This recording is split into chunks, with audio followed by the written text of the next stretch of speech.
Grand Lille TV, l'info en continu.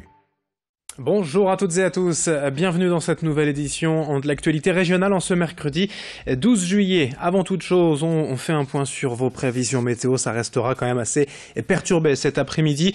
Peut-être un peu moins de pluie dans la région, un temps plus agréable, sûrement en fin de journée.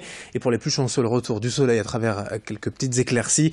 En tout cas, on attend vraiment le retour du soleil demain et en fin de semaine à l'occasion du long week-end du 14 juillet. Aujourd'hui, les températures resteront fraîches, notamment à cause du vent de nord, plutôt frais. 20 degrés seulement pour les maximales aujourd'hui et dans la région ce sera même encore plus frais et près des côtes.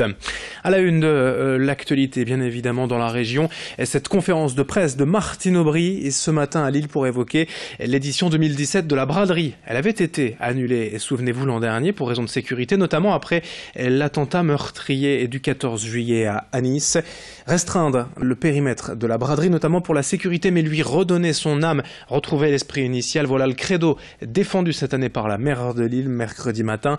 Ce matin donc Martine Aubry face à la presse, elle a défendu les couleurs d'une braderie de Lille qui se veut d'abord authentique, priorité aux Lillois pour retrouver les valeurs d'origine de la braderie qui s'était quand même, il faut bien le dire, perdu au fil des années, dans un esprit plus commercial, et tout en s'inspirant des succès de Lille en fête l'an dernier, le premier dimanche de septembre.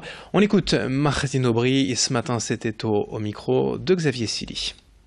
Rendons la braderie aux Lillois pour mieux accueillir tous ceux qui viennent de l'extérieur, comme nous aimons le faire, avec notre sens de l'hospitalité, de la fête et de la convivialité. Il faut retrouver l'esprit initial.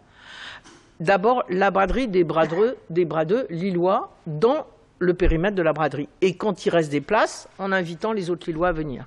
Les commerçants de Lille et les antiquaires, les brocanteurs professionnels ou longs, mais qui sont sérieux et qu'on connaît, et qui viennent chaque année et qui permettent d'ailleurs l'arrivée notamment des touristes néerlandais, flamands, anglais, qui sont évidemment importants.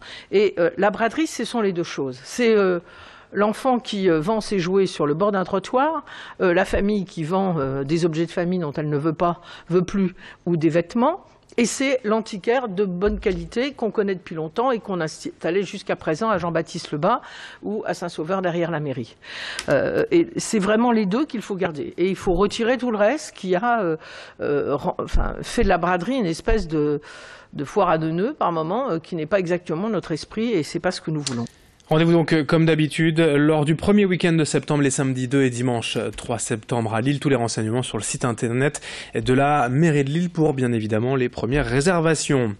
Et dans l'actualité du jour également un moment musical ce soir au stade Pierre-Mauroy.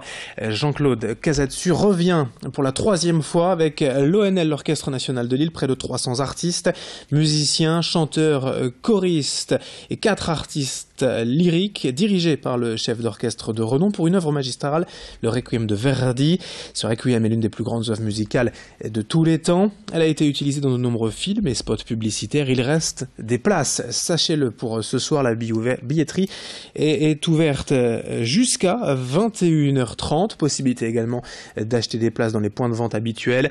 Le prix de ces billets pour l'ONL ce soir au stade Pierre-Mauroy, 30, 45 et 80 €. Le concert débute à 21h. On l'écoute, le chef de l'ONL au micro de Céline Huret, Jean-Claude Casatsu.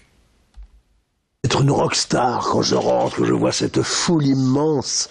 Et puis, voilà, il y a un silence qui s'établit. Et surtout, j'ai un studio, l'orchestre, nous avons un studio numérique de dernière génération. Nous nous sommes alliés pour cette grande cérémonie à une entreprise qui s'appelle Elle Acoustique et qui va permettre au public d'entendre dans les meilleures conditions possibles, où qu'il soit placé, la prestation des musiciens et des chanteurs. Et nos journalistes qui étaient ce matin donc au stade Pierre-Mauroy pour l'ultime répétition en avant-première sur notre antenne. Un petit extrait justement de ces dernières répètes.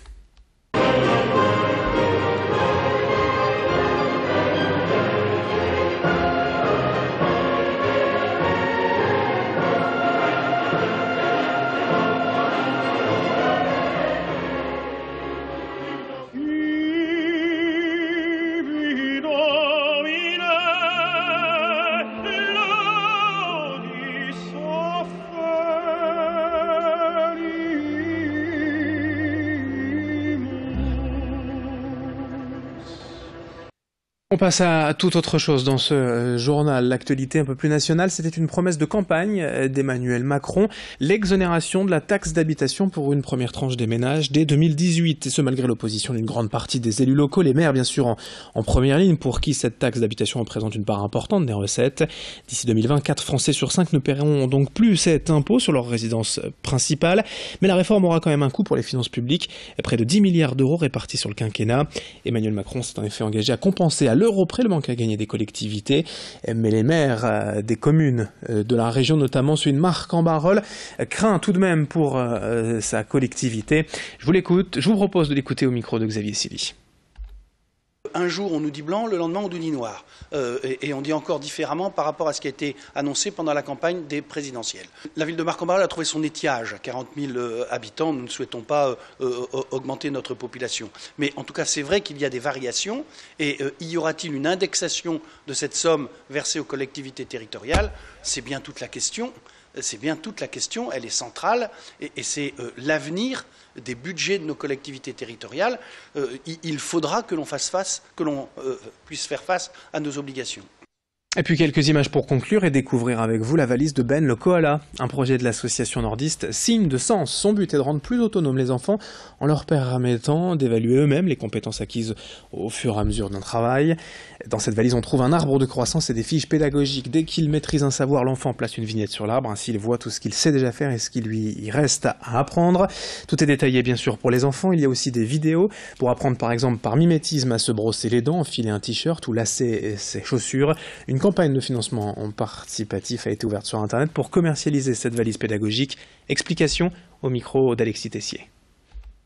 Aujourd'hui, on propose donc la valise de Ben le koala, qui est une offre pédagogique qui intègre les applications, mais pas que, et qui propose aussi en fait notamment un arbre des compétences qui permet à l'enfant de visualiser ses apprentissages, tous ces nouveaux apprentissages au quotidien, et donc de voir qu'il grandit et qu'il apprend de nouvelles choses. Donc c'est vraiment une offre pédagogique pour permettre à l'enfant de prendre une prise d'autonomie au quotidien, et notamment aussi une valorisation de tous ces apprentissages essentiels.